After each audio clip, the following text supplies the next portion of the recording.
ಆದಿ ಕೊಲೆ ಪ್ರಯತ್ನದ ಕೇಸು ನನ್ನ ಮೇಲಿದೆಯಲ್ಲ, ಪ್ರತಿ ಸಲ ಕಟಕಟೆಯಲ್ಲಿ ಹೋಗಿ ನಿಂತಾಗಲೂ ಕುತ್ತಿಗೆ ಹಿಸುಕ್ಕೊಂಡ ಅನುಭವ ಆಗುತ್ತೆ.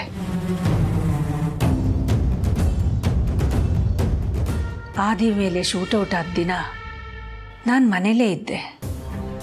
ಅವತ್ತಿನ ದಿವಸ ಅದೆಷ್ಟೋ ವಿಸಿಟರ್ಸು ನಮ್ಮ ಮನೆಗೆ ಬಂದಿದ್ದಾರೆ, ಹೋಗಿದ್ದಾರೆ. ಅವ್ರು ಯಾರ ಹೇಳಿಕೆನೂ ಸ್ಟ್ರಾಂಗಾಗಿ ನಿಲ್ಲೋದೇ ಇಲ್ಲ. ಯಾಕಂದರೆ ನನ್ನ ಮಗನೇ ನನ್ನ ವಿರುದ್ಧ ಕೊಟ್ಟಿರೋ ಕಂಪ್ಲೇಂಟು ಸ್ಟ್ರಾಂಗಾಗಿ ನಿಂತಿದೆ.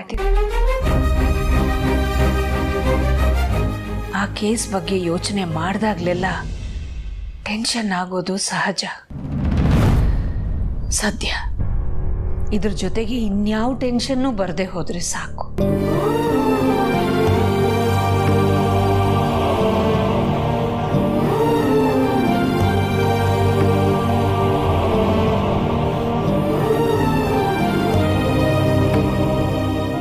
ಅಖಿಲಾಗೆ ಈಗಿರೋ ಮನಸ್ಥಿತಿಲಿ ಆ ಹುಡುಗಿ ಬಗ್ಗೆ ಹೇಳಿದಿರೋದೇ ಒಳ್ಳೇದು.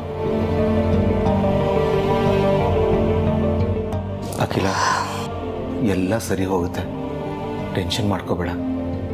ಸ್ವಲ್ಪ ಹೊತ್ತು ಮಲ್ಕೊಂಡು ರೆಸ್ಟ್ ಮಾಡು.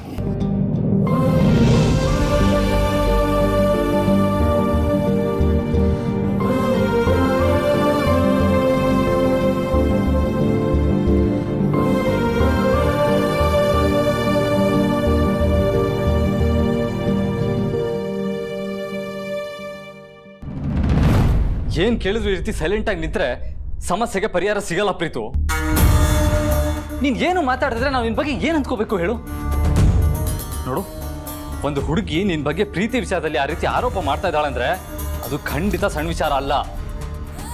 ಜವಾಬ್ದಾರಿ ಇರೋರಾಗಿ ನಾವು ಅವಳ ಪರವಾಗಿ ಯೋಚನೆ ಮಾಡ್ಬೇಕಾಗುತ್ತೆ. ಮೋನಿಕಾ ಈ ಮನೆಗೆ ಬಂದಾಗಿಂದ ನಾನು ಗಮನಿಸ್ತಾನೆ ಇದ್ದೀನಿ. ಅವಳನ್ನ ನೋಡಿದ ತಕ್ಷಣ ನಿನ್ ಮುಖದಲ್ಲಿರೋ ನಗು ಮಾಯ ಆಗೋಗುತ್ತೆ. ಅವಳ ಕಂಡ್ರೆ ನೀನು ಭಯ ಪಡ್ತೀಯ, ಇರಿಟೇಟ್ ಆಗ್ತೀಯ. ಯಾಕೆ ಪ್ರೀತು? ನೋಡು ಪ್ರೀತು, ನಾನು ಅವಳ ಪರವಾಗಿ ಮಾತಾಡ್ತಾ ಇದ್ದೀನಿ ಅಂತ ಅನ್ಕೊಂಬೇಡ. ನೀನು ನನ್ನ ತಮ್ಮ ಪ್ರೀತು. ನಿನ್ನ ಪರವಾಗಿ ನ್ಯಾಯ ಇದೆ ಅಂತ ನನಗೆ ಅನ್ನಿಸ್ತಾ ಇದೆ. ಆದರೆ ಅದನ್ನು ಪ್ರೂವ್ ಮಾಡಬೇಕು ಅಂದರೆ ನೀನು ಓಪನ್ ಆಗಿ ಮಾತಾಡಲೇಬೇಕು ಪ್ರೀತು. ಪ್ಲೀಸ್ ಹೇಳು ಪ್ರೀತು, ನಿನ್ನ ಮತ್ತೆ ಆ ಹುಡುಗಿ ಮಧ್ಯೆ ಏನು ನಡೆದಿದೆ? ಪ್ರೀತು, ಇನ್ನೂ ಕಾಲ ಮಿಂಚಿಲ್ಲ. ಸತ್ಯ ಏನು ಅಂತ ಹೇಳು. ನೋಡು, ನಾನು ನಿನ್ನ ಜೊತೆ ಇದ್ದೀನಿ, ಪಾರು ಇದ್ದಾಳೆ. ನೀನು ಈ ರೀತಿ ಏನು ಹೇಳ್ದೆ ಮನಸ್ಸಲ್ಲೇ ಇಟ್ಕೊಂಡು ಕೊರಗ್ತಾ ಇದ್ರೆ ನನ್ನಿಂದ ನೋಡೋದಕ್ಕಾಗಲ್ಲ ಪ್ರೀತು.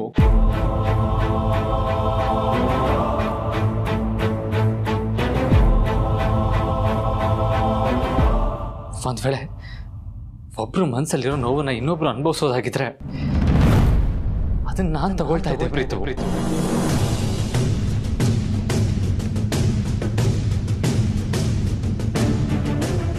ಒಬ್ಬ ಅಣ್ಣನಾಗಿ ಯಾವ ರೀತಿ ಕೇಳ್ಕೋಬೇಕೋ ಆ ರೀತಿ ಎಲ್ಲ ಕೇಳ್ಕೊಂಡಾಯ್ತು. ನನಗೆ ಇವಾಗ ಉಳಿದಿರೋದು ಒಂದೇ ದಾರಿ. ನಿನ್ನ ಕೈ ಮುಗಿದು ಕೇಳ್ಕೋತೀನಿ ಪ್ರೀತು, ನಿನ್ನ ಜೀವನದಲ್ಲಿ ಏನು ಆಗ್ತಾ ಇದೆ ಅಂತ ಹೇಳು. ಪ್ಲೀಸ್ ಬ್ರೋ, ನೀನು ಈ ಥರ ಕೈಯೆಲ್ಲ ಮುಗಿದ್ರೆ ನನಗೊಂಥರ ಗಿಲ್ಟ್ ಕಾಡುತ್ತೆ. ಆಮೇಲೆ ನಾನು ಕೊರ್ಗಿ ಸಾಯೋ ಥರ ಮಾಡಬೇಡ ಪ್ಲೀಸ್. ಮತ್ತದು ಏನು ವಿಷಯ ಅಂತ ಹೇಳು ಪ್ರೀತು.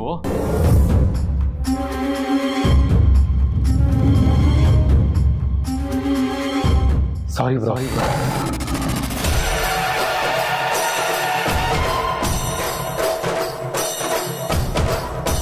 ನನಗೆ ಯಾವುದನ್ನು ಹೇಳ್ಕೊಳ್ಳೋಂಥ ಮನಸ್ಥಿತಿ ಇಲ್ಲ. ಸದ್ಯಕ್ಕೆ ನನಗೆ ಬರೀ ಜನನಿದೆ ಯೋಚನೆ ಆಗಿದೆ.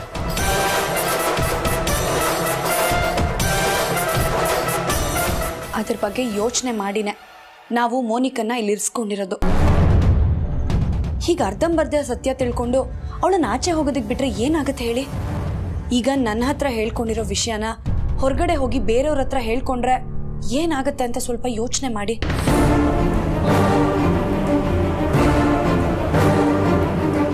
ಒಂದ್ ವೇಳೆ ಮೀಡಿಯಾದವ್ರಿಗೆ ಗೊತ್ತಾದ್ರೆ ಜನನಿಗೆ ಗೊತ್ತಾಗದೇ ಇರುತ್ತಾ ಹೇಳು?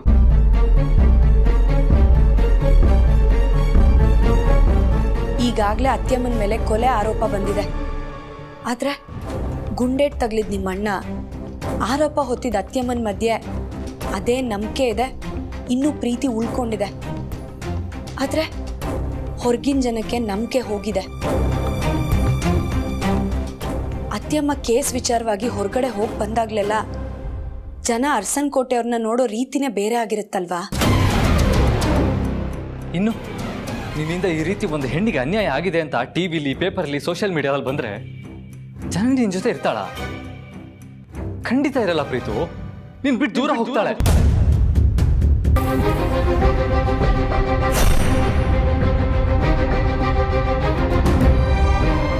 ಅಪ್ಪ ಅಮ್ಮ ಕುಗ್ಗ್ ಹೋಗ್ತಾರೆ ಪ್ರೀತು.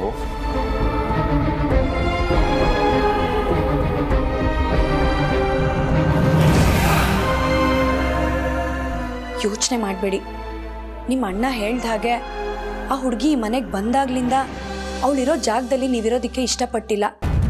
ಅವಳನ್ನ ನೋಡಿ ಒಂದ್ಸಲನೂ ನಕ್ಕಿಲ್ಲ. ಇದನ್ನೆಲ್ಲ ನಾವು ಗಮನಿಸಿದ್ದೀವಿ. ಹಾಗಾಗಿ ನಾವು ನಿಮ್ಮೇಲಿಟ್ಟಿರೋ ನಂಬಿಕೆನ ಕಳ್ಕೊಂಡಿಲ್ಲ. ಮೋನಿಕನ್ ವಿಷಯನ ನಮಗ್ ಬಿಡಿ. ನೀವು ಜನನಿಯವ್ರ ಜೊತೆಗೆ ಆದಷ್ಟು ನಗ್ನಗ್ತಾ ಇರೋದಕ್ಕೆ ಪ್ರಯತ್ನ ಪಡಿ.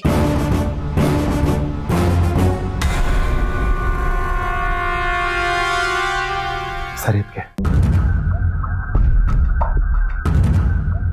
ಥ್ಯಾಂಕ್ಸ್.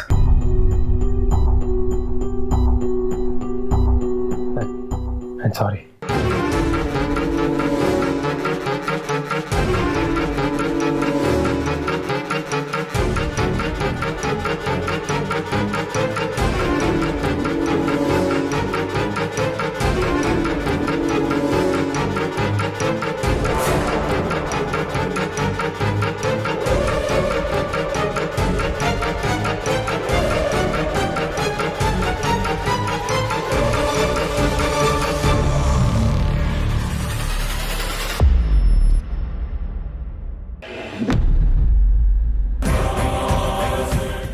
ಶಿಟ್, ನಾನೊಬ್ಳೆ ಬಂದು ಇಲ್ಲಿ ಸಿಗಾಕೊಳ್ಳೋ ಥರ ಆಯ್ತಲ್ಲ.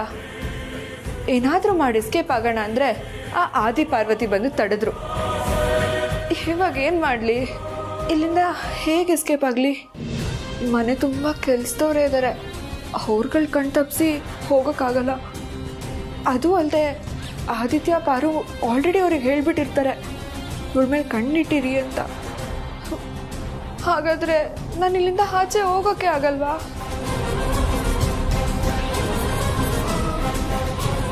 ಆದರೆ ಪಾರ್ವತಿ ನನ್ನ ನೆನೆ ಕುಳಿಸ್ಕೊಂಡ್ಳು.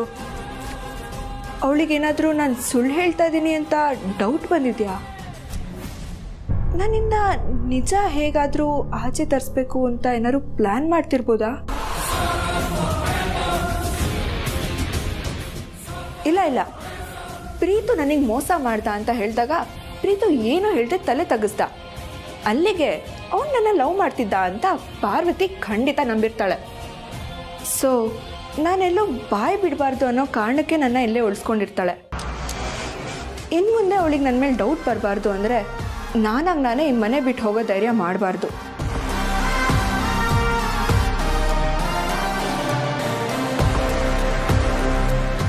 ಪಾರ್ವತಿನೇ ನನ್ನ ಮನೆಯಿಂದ ಆಚೆ ಹೋಗು ಅಂತ ಹೇಳೋ ಥರ ಮಾಡಬೇಕು. ಆದರೆ ಹೇಗೆ?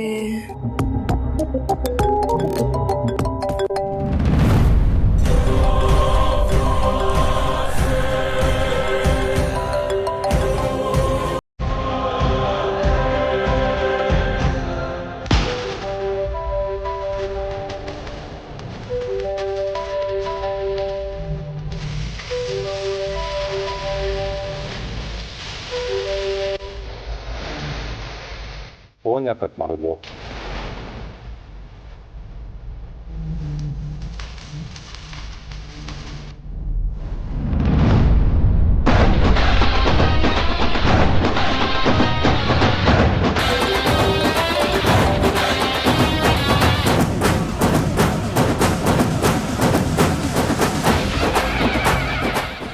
ಫೋನ್ ಕಟ್ ಮಾಡ್ತಾ ಇದ್ದಾಳಲ್ಲ,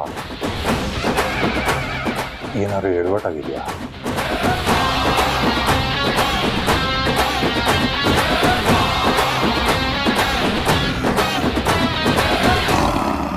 ಆಂಟಿ, ನೀವು ನೀನು ಯಾಕೆ ಇಲ್ಲಿಗೆ ಬಂದಿದೀಯ ಅಂತ ನನಗೆ ಗೊತ್ತಾಯ್ತು.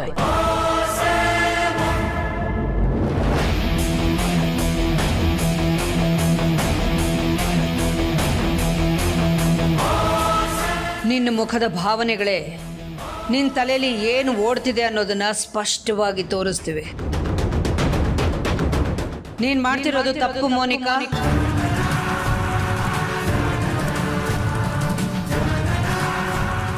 ನೋಡು, ಈಗಲೂ ನಿನಗೊಂದು ಅವಕಾಶ ಕೊಡ್ತೀನಿ.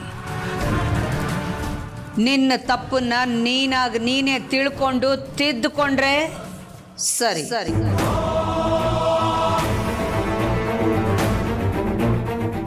ಇಲ್ಲ ಅಂದ್ರೆ ಈ ಅಖಿಲಾಂಡೇಶ್ವರಿಗೆ ನಿನ್ನನ್ನು ಹೇಗೆ ಸರಿಯಾದ ದಾರಿಗೆ ತರಬೇಕು ಅಂತ ಗೊತ್ತು.